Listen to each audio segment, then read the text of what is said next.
of Universal Peace by Abdul Baha Abbas. June 2nd, 1912. Talk at Church of the Ascension, 5th Avenue and 10th Street, New York. Notes by Esther Foster. In the terminology of the Holy Books, the Church has been called the House of the Covenant for the reason that the Church is a place where people of different thoughts and divergent tendencies,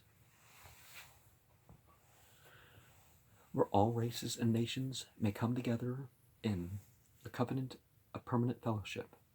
Well, a church is a hero shrine, so divine religions weren't talking about hero worship.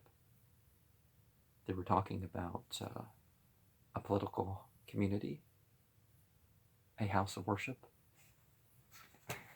dedicated to God. You could say, oh, this is his place of worship, but that's a way of speaking. It's God's place of worship. So the house that this person or that person attends to, it shouldn't be named after them. But we go more about that into a list later in the year. In the temple of the Lord, in the house of God, man must be submissive to God.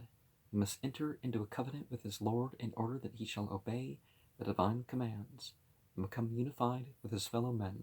He must not consider divergence of races, nor difference of nationalities. He must not view variation in denomination and creed, nor should he take into account the differing degrees of thoughts. Nay, rather he should look upon all as mankind and realize that all must become united and agreed. He must recognize all as one family, one race, one native land. He must see all as the servants of one God, dwelling beneath the shelter of his mercy. The purport of this is that church is a collective center. Temples are symbols of the reality and divinity of God. The collective center of mankind. Well, technically, temples represent a cosmological statement. But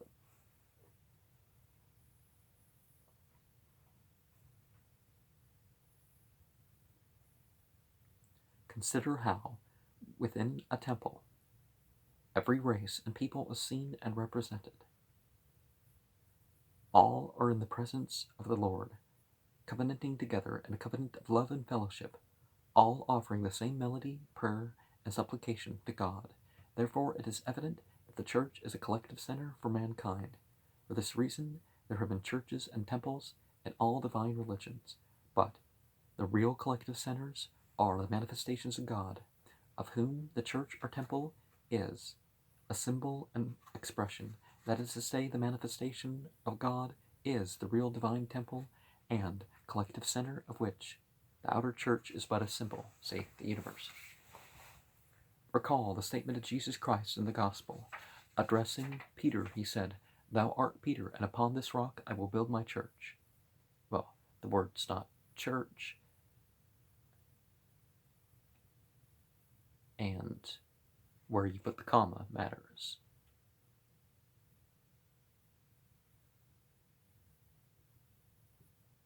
And in Aramea, which he surely would have spoken, he could be saying that, hey, you're going to make the political community about me. You're so dense, you're going to make it about me. Fanaticism. So, it is evident, therefore, that the Church of God is the law of God, and that the actual edifice is but one symbol thereof. For the law of God is a collective center which unites various peoples, native lands, tongues, and opinions. All find shelter in its protection and become attracted by it. For example, Moses and the Mosaic Law were the unifying center for the scattered sheep of Israel. Scattered sheep of Israel and the Jews aren't quite the same people nowadays, now are they? He united these wandering flocks, brought them under control of divine law, educated and united them, caused them to agree, and uplifted them to a superlative degree of development at a time when they were debased. They became glorified, ignorant they were made knowing. In the bonds of captivity, they were given freedom. In short, they were unified. Day by day they advanced until they attained the highest degree of progress witnessed in that age. We prove, therefore, that the manifestation of God and the law of God accomplish unity. People could say this is what Zion means rather than a particular land or place. Well, land and place are the same thing, but you know what I mean. It is self-evident that humanity is at variance. Human tastes differ. Thoughts, native lands, races, and tongues are many. The need of a collective center by which these differences may be counterbalanced and the people of the world be united is obvious. Consider how nothing but a spiritual power can bring about this unification, for material conditions and mental aspects are not so widely different that agreement and unity are not possible through outer means. It is possible, however, for all to become unified through one Spirit, just as all may receive light from one Sun. Therefore, assisted by the collective and divine center, which is the law of God and the reality of His manifestation, we can overcome these conditions until they pass away entirely and the races advance. Consider the time of Christ. Peoples, races, and governments were many. Religions, sects, and denominations were various. But when Christ appeared, the messianic reality proved to be the collective center which unified them beneath the same tabernacle of agreement. Reflect upon this. Could Jesus Christ have united these divergent factors, or brought about such results through political power? Was this unity and agreement possible through material forces? It is evident that it was not. Nay, rather, these various peoples were brought together through a divine power. Through the breaths of the Holy Spirit, they were blended and quickened by the infusion of a new life. The spirituality of Christ overcame their difficulties, so that their disagreements passed away completely. In this way, these divergent peoples were unified and became welded in a bond of love, which alone can unite hearts. Therefore, it is shown that the divine manifestations, the holy mouthpieces of God, are the collective centers of God. These heavenly messengers are the real shepherds of humanity, for whenever they appear in the world, they unite the scattered sheep. The collective center has always appeared in the Orient. Abraham, Moses, Jesus Christ, and Muhammad were collective centers of their day and time, and all arose in the East. Well, we can't make statements like that. If all peoples had their things, perhaps at some times in the Americas was the only prophet of the generation. He founded the oneness of humanity in Persia. He established harmony and agreement among the various peoples of religious beliefs, denominations, sects, and cults by freeing them from the fetters of past imitations and superstitions, leading them to the very foundation of the divine religions. From this foundation shines forth the radiance of spirituality, which is unity, the love of God and the knowledge of God, praiseworthy morals, and the virtues of the human world.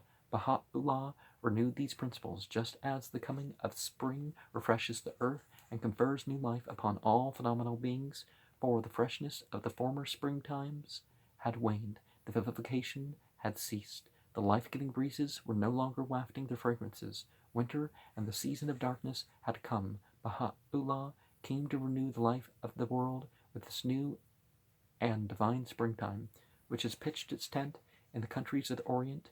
In the utmost power and glory, it has refreshed the world of the Orient, and there is no doubt that if the world of the Occident should abandon dogmas of the past, turn away from empty imitations and superstitions, and investigate the reality and divine religions, holding fast to the example of Jesus Christ, acting in accordance with the teachings of God, and becoming unified with the Orient, an eternal happiness and felicity would be attained. In the Western world, material civilization has attained the highest point of development, but divine civilization was founded in the land of the East. The East must acquire material civilization from the West. The West must receive spiritual civilization from the East. This will establish a mutual bond. When these two come together, in this world of humanity, will present a glorious aspect. The extraordinary progress will be achieved. This is clear and evident. No proof is needed. The degree of material civilization in the Occident cannot be denied. nor can anyone fail to confirm the spiritual civilization of the Orient, for all the divine foundations of human uplift have appeared in the East. This likewise is clear and evident. Therefore you must assist the East in order that it may attain material progress. The East likewise promulgate the principles of spiritual civilization in the Western world. By this comingly and union, the human race will attain the highest degree of prosperity and development. Material civilization alone is not sufficient and will not prove productive. The physical happiness of material conditions was allotted to the animal. Consider how the animal has attained the fullest degree of physical felicity. A bird perches upon the loftiest branch, and builds there its nest with consummate beauty and skill. All the grains and seeds of the meadows are its wealth and food. All the fresh water of mountain springs and rivers of the plain are for its enjoyment. Truly, this is the acme of spiritual happiness, to which even a human creature cannot attain. This is the honor of the animal kingdom. But the honor of the human kingdom is the attainment of spiritual happiness in the human world, the acquisition of knowledge and love of God. The honor allotted to man is the acquisition of the supreme virtues of the human world. This is real happiness and felicity. But if material happiness and spiritual felicity be conjoined, it will be delight upon delight, as the Arabs say. We pray that God will unite the East and the West in order that these two civilizations may be exchanged and mutually enjoyed. I am sure it will come to pass. For this is the radiant century. This is an age for the outpouring of divine mercy upon the exigency of this new century, the unity of the East and West. It will surely be accomplished. Well, not in that century. Perhaps these millennials, and I say millennials as people who were born this century, 2001 or later, or even, people who were born at the turn of the century, 1999, 2000,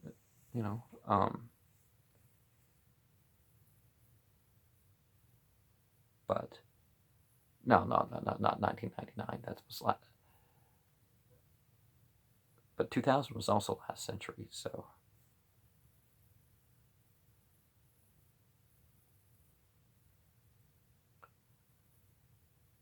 More division has happened, I think, in some ways.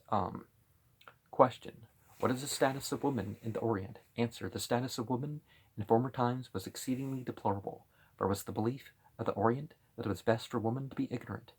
Well, women weren't allowed to vote and stuff in the West either. And now in America, it's thought to be the place where most of the rapes happen in this world, for either man, woman, or child. Oh, well, proper order of most of the victims to other would be man, child, woman. It was considered preferable that she should not know reading or writing in order that she might not be informed of events in the world. Woman was considered to be created for rearing children and attending to the duties of the household, while man's primarily as a father and provider of that, or protector of that situation too. If she pursued educational courses, it was deemed contrary to chastity, hence women were made prisoners of the household. In actuality, that doesn't play out like that, but the houses did not even have windows opening to the outside world. Baha'u'llah destroyed these ideas and proclaimed the equality of man and woman. He made woman respected by commanding that all women be educated, that there be no difference in the education of the two sexes, and that man and woman share the same rights. In the estimate of God, there is no distinction of sex. One whose thought is pure, whose education is superior, whose scientific attainments are greater, whose deeds of philanthropy excel, be that one man or woman, white or colored, is entitled to full rights and recognition. There is no difference. There's no differentiation whatsoever. Therefore, the status of women in the East has undergone change. At present, they attend schools and colleges, pursue the ordinary curriculum, and day by day are becoming indispensable to men and equal to them. This is the present condition of womankind in Persia. And we find that the Baha'i movement had nothing to do with this. It's despite the Western influence, the growing fundamentalism that was occurring in the area, and even the growing conservatism was calling for that increase. And how can men and women be equal if they're giving exactly the same rights? Having rights like unto each other, but there are differences between men and women, and society should do its best with those. Question: what relation do you sustain to the founder of your belief? Are you his successor in the same manner as the Pope of Rome? Answer: I am the servant of Baha'u'llah, the founder, and in this I glory. No honor do I consider greater than this, and it may be my hope that I may be confirmed in the servitude of Baha'u'llah.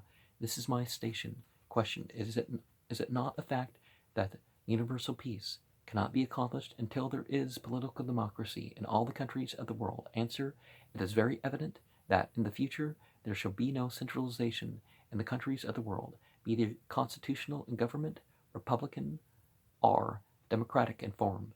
The United States may be held up as the example of future government. That is to say, each province will be independent in itself, but there will be federal union protecting the interest of various independent states. And the millet system, if you've heard of that, has elements of that.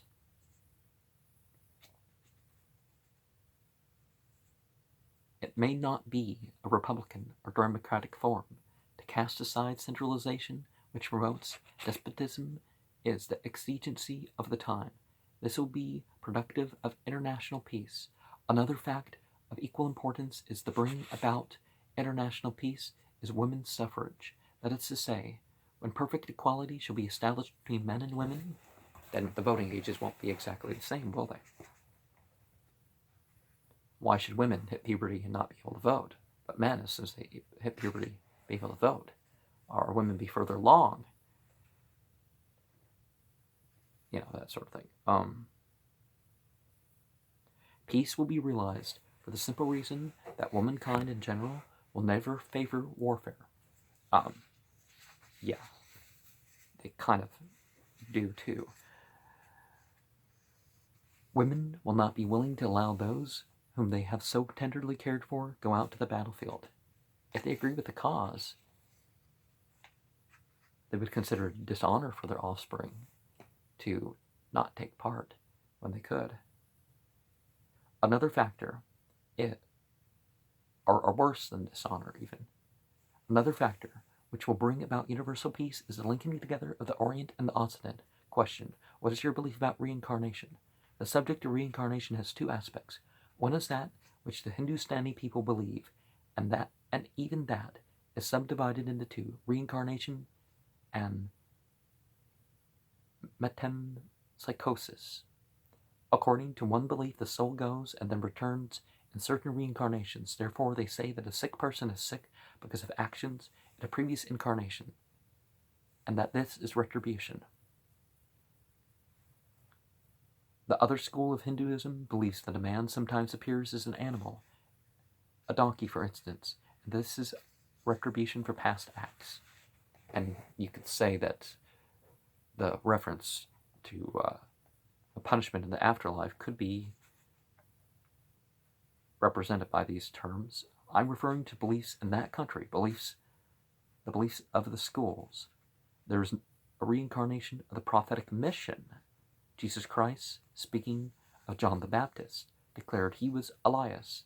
When John the Baptist was questioned, "Art thou Elias?" he said, "I am not." These two statements are apparently contradictory, but in reality, they do not contradict. The light is one light. The light which illumined this lamp last night is illuminating it tonight. This does not mean that identical rays of light have reappeared, but the virtues of illumination. The light which revealed itself through the glass reveals itself again, so that we can say the light of this evening is the light of the last evening relighted. This is as regards its virtues and not as regards its former identity. This is our views of reincarnation. We believe that in that which Jesus Christ and all the prophets have believed. For example, the Bab states, I am the return of all the prophets. This is significant of the oneness of the prophetic virtues, the oneness of power, the oneness of bestowal, the oneness of radiation, the oneness of expression, the oneness of revelation. Question, what is the attitude of your belief towards the family? Answer, according to the teachings of Baha'u'llah, the family, being a human unit, must be educated according to the rules of sanctity. All the virtues must be taught by the family. All virtues must be taught the family. The integrity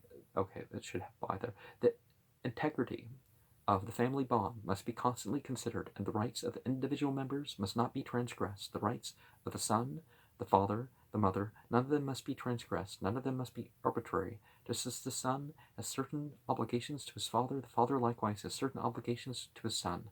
The mother, the sister, and other members of the household have their certain prerogatives, and all these rights and prerogatives must be conserved, yet the unity of the family must be sustained. The injury of one shall be considered the injury of all, the comfort of each the comfort of all, the honor of one the honor of all. Question, what is the religion of the Baha'i teaching to the ancient Zoroastrian religion?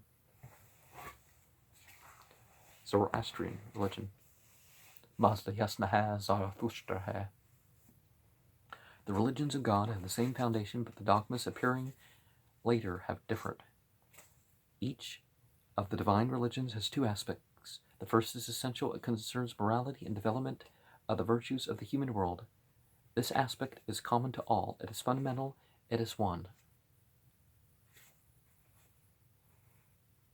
There are no differences and no variation in it. As regard to the inculcation of morality and the development of human virtues, there is no